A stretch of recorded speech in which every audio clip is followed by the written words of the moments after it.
JDS MLC Suraj Revanna ಅವರ ಪುತ್ರ ಸೂರಜ್ ರೇವಣ್ಣ, ಮಾಜಿ ಪ್ರಧಾನಿಗಳ ಮೊಮ್ಮಗ ಸೂರಜ್ ರೇವಣ್ಣ ಲೈಂಗಿಕ ದೌರ್ಜನ್ಯ, ಅದರಲ್ಲೂ ಸಲಿಂಗ ಲೈಂಗಿಕ ದೌರ್ಜನ್ಯ ಪ್ರಕರಣದಲ್ಲಿ ಇದೀಗ ಅಂಧರಾಗಿದ್ದಾರೆ. ಜೂನ್ 16ನೇ ತಾರೀಕು ತನ್ನ ಮೇಲೆ ಲೈಂಗಿಕ ದೌರ್ಜನ್ಯ ಆಯಿತು ಅಂತ ಹೇಳಿ ಸಂತ್ರಸ್ತ ನೀಡಿದ ದೂರಿನ ಆಧಾರದ ಮೇಲೆ ಸೂರಜ್ ಅರೆಸ್ಟ್ ಆಗಿದ್ದಾರೆ. ಅಸಲಿಗೆ ಜೂನ್ 16ರಂದು ಈ ಘಟನೆ ನಡೆದ ಸ್ಥಳ ಗನ್ನಿಕಡ ಫಾರ್ಮ್ ಹೌಸ್. ಆ ದಿನ ಅಲ್ಲಿ ನಡೆದದ್ದೇನು ಅನ್ನೋದರ ಕಂಪ್ಲೀಟ್ ಡೀಟೇಲ್ಸ್ ರಿಪಬ್ಲಿಕ್ ಕನ್ನಡಕ್ಕೆ ಲಭ್ಯವಾಗಿದೆ. ಸೂರಜ್ ರೇವಣ್ಣಗೆ ಸಲಿಂಗ ಕಾಮಕಾಂಡದ ಉರುಳು ಮತ್ತಷ್ಟು ಬಿಗಿ ಆಗ್ತಾ ಇದೆ. ಸೂರಜ್ ಲೈಂಗಿಕ ದೌರ್ಜನ್ಯ ಪ್ರಕರಣದಲ್ಲಿ ಇದೀಗ ಮತ್ತಷ್ಟು ಟ್ವಿಸ್ಟ್ಗಳು ಲಭ್ಯವಾಗ್ತಾ ಇದೆ. ತೋಟದ ಮನೆಯಲ್ಲಿ ಸೂರಜ್ ಸಮ್ಮುಖದಲ್ಲಿ ಸ್ಥಳ ಮಹಜರನ್ನ ಮಾಡಲಿಕ್ಕೆ ಸಿದ್ಧತೆ ಒಂದ್ ಕಡೆ, ಸೂರಜ್ ವಿರುದ್ಧ ಎರಡನೇ ಸಂತ್ರಸ್ತ ಹೇಳಿರುವ ಮತ್ತಷ್ಟು ಮಾಹಿತಿಗಳು, ಈ ಪ್ರಕರಣಕ್ಕೆ ಸಂಬಂಧಪಟ್ಟಂತೆ ಮತ್ತಷ್ಟು ಸಾಕ್ಷ್ಯಗಳಾಗಬಲ್ಲ ಮಾತುಗಳು ರಿಪಬ್ಲಿಕ್ ಕನ್ನಡಕ್ಕೆ ಲಭ್ಯವಾಗಿದೆ.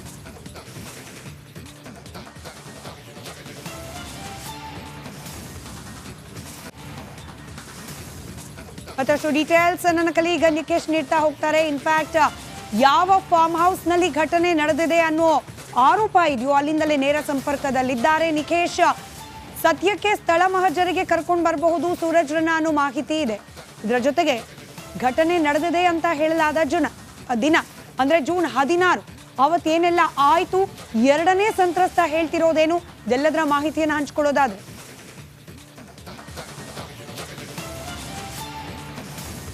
ಎಸ್ ಖಂಡಿತ ಸ್ಮಿತಾ ರಂಗನಾಥ್, ಬಹಳ ಪ್ರಮುಖವಾಗಿ ನಾವು ಗಮನಿಸಬೇಕು.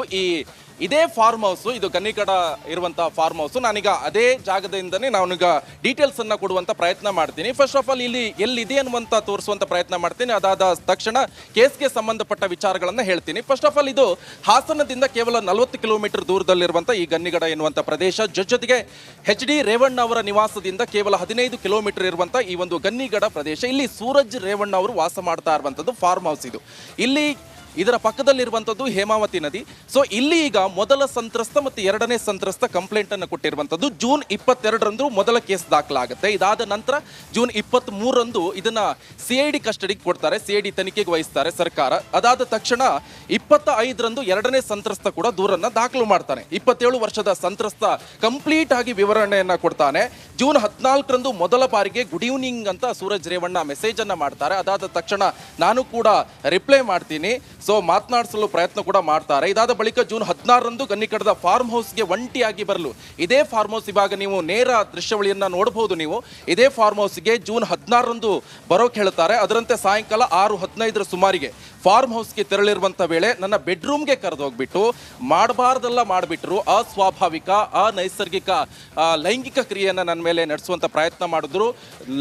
ಲೈಂಗಿಕ ದೌರ್ಜನ್ಯವನ್ನು ಎಸಗಿದ್ದಾರೆ. ಬಟ್ ಈ ಫಾರ್ಮ್ ಹೌಸನ್ನು ನೀವು ಕಂಪ್ಲೀಟ್ ಆಗಿ ನೋಡ್ಬೋದು.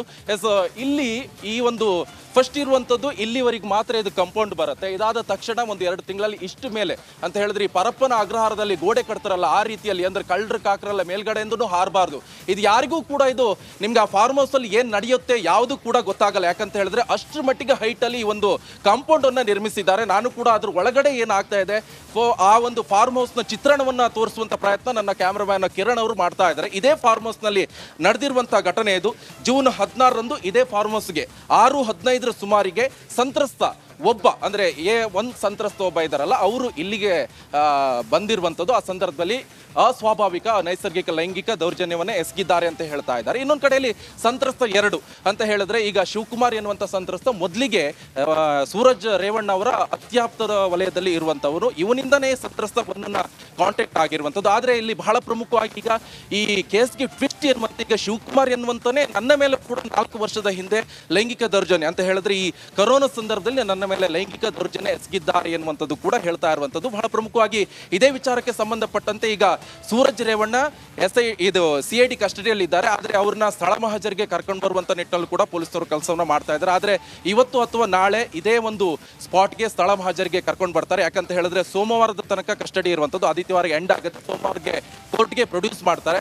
ಬಟ್ ಈ ಸ್ಥಳ ಮಹಜರ್ ಎನ್ನುವಂಥದ್ದು ಬಹಳ ಮಹತ್ವವನ್ನು ಪಡ್ಕೊಂಡಿರುವಂಥದ್ದು ಕೋರ್ಟ್ಗೆ. ಯಾಕಂತ ಹೇಳಿದ್ರೆ ನೀವು ಕೂಡ ಗಮನಿಸಬಹುದು, ಸಾಕಷ್ಟು ವಿಚಾರಗಳಿಗೆ ಈ ಸ್ಥಳ ಮಹಜರ್ ಇಂಪಾರ್ಟೆಂಟ್. ಯಾಕಂದ್ರೆ ಸಾಕ್ಷ್ಯ ಆಧಾರಗಳನ್ನ ಕಲೆ ಹಾಕುವಂತ ನಿಟ್ಟಿನಲ್ಲಿ ಇಲ್ಲಿ ಬಂದಂತ ತಕ್ಷಣ ಪ್ರಮುಖವಾಗಿ ಅವರು ಯಾವ ದಿವಸ ಏನು ಬಟ್ಟೆ ಹಾಕಿದ್ರು, ಆ ಘಟನೆ ನಡೆದಂಥ ದಿವಸ ಏನು ಬಟ್ಟೆ ಹಾಕಿದ್ರು, ಅವರ ಮೊಬೈಲ್ಗಳನ್ನು ವಶಪಡಿಸ್ಕೊಳ್ಳುವಂಥ ನಿಟ್ಟಿನಲ್ಲಿ ಅವರು ಯಾವ ಬಟ್ಟೆ ಯಾವ್ದು ಏನು ಮಾಡಿದ್ರು, ಯಾವ ಬೆಡ್ರೂಮು, ಆ ಬೆಡ್ರೂಮ್ ಇದು ಬ್ಲ್ಯಾಂಕೆಟ್ ಇರ್ಬೋದು, ಬೆಡ್ಶೀಟ್ ಇರ್ಬೋದು, ಎಲ್ಲವನ್ನು ಕೂಡ ರಿಕವರಿ ಮಾಡಿಕೊಂಡು ಪೊಲೀಸ್ನವ್ರು ತಗೊಂಡು ಹೋಗ್ತಾರೆ.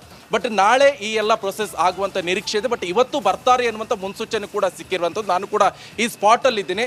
ಸೊ ಈ ಒಂದು ಸೂರಜ್ ರೇವಣ್ಣ ಅವರ ಫಾರ್ಮ್ ಹೌಸ್ ಇದು. ಇದರ ಆಚೆ ಕಡೆ ಹೇಮಾವತಿ ನದಿ ಕೂಡ ಹರಿತಾ ಇರುವಂಥದ್ದು, ಸ್ವಚ್ಛಂದವಾಗಿ ಹರಿತಾ ಇರುವಂಥ ನದಿ. ಅದರ ಪಕ್ಕದಲ್ಲೇ ಇರುವಂಥ ಫಾರ್ಮ್ ಹೌಸ್. ಇಂತಹ ಒಂದು ನೀಚ ಕೃತ್ಯವನ್ನು ಎಸಗಿದಿರುವಂತಹ ಫಾರ್ಮ್ ಹೌಸ್ ಇದೆ ಗನ್ನಿಗಡದಲ್ಲಿರುವಂಥದ್ದು. ಬಹಳ ಪ್ರಮುಖವಾಗಿ ಈ ಗನ್ನಿಗಡ ಅಂತ ಹೇಳಿದ್ರೆ ಹಾಸನದವ್ರಿಗೆ ಬಿಟ್ಟರೆ ಬೇರೆ ಯಾರಿಗೂ ಕೂಡ ಗೊತ್ತಿರಲಿಕ್ಕಿಲ್ಲ ಸಾಮಾನ್ಯವಾಗಿ. ಬಟ್ ಆದರೆ ಇಂತಹ ಒಂದು ಕೇಸ್ ಆದಂಥ ತಕ್ಷಣ ಈ ಒಂದು ಗನ್ನಿಗಡ ಸಾಕಷ್ಟು ಫೇಮಸ್ ಆಗಿರುವಂಥದ್ದು. ಈ ಗನ್ನಿಗಡದಲ್ಲಿ ನೀವು ಕೂಡ ನೋಡ್ತಾ ಇರ್ಬೋದು, ಇಲ್ಲಿ ಕುರಿ ಮೇಕೆಗಳನ್ನು ಕೂಡ ಸಾಕ್ತಾ ಇದ್ದಾರೆ. ಒಳಗಡೆಯಲ್ಲೂ ಕೂಡ ಏನು ಆಗುತ್ತೆ ಏನು ಹೊತ್ತು ಏನು ಕೂಡ ಗೊತ್ತಾಗಲ್ಲ. ಯಾಕಂತ ಹೇಳಿದ್ರೆ ಅಷ್ಟು ದೊಡ್ಡ ಕಂಪೌಂಡ್ ಅನ್ನು ಕಟ್ಟಿದ್ದಾರೆ ಇಲ್ಲಿ. ಸೊ ಅದು ನೀವು ಕೂಡ ಗಮನಿಸ್ತಾ ಇರಬಹುದು. ಆ ರೀತಿಯಲ್ಲಿ ಒಂದು ತಗಡಿನ ಶೀಟ್ ಅನ್ನು ಕೂಡ ಹೊಡೆದಿದ್ದಾರೆ ಸ್ಮಿತಾ ರಂಗನಾಥ್. ರೈಟ್, ಧನ್ಯವಾದ ನಿಖೇಶ್ ಮಾಹಿತಿಗಾಗಿ.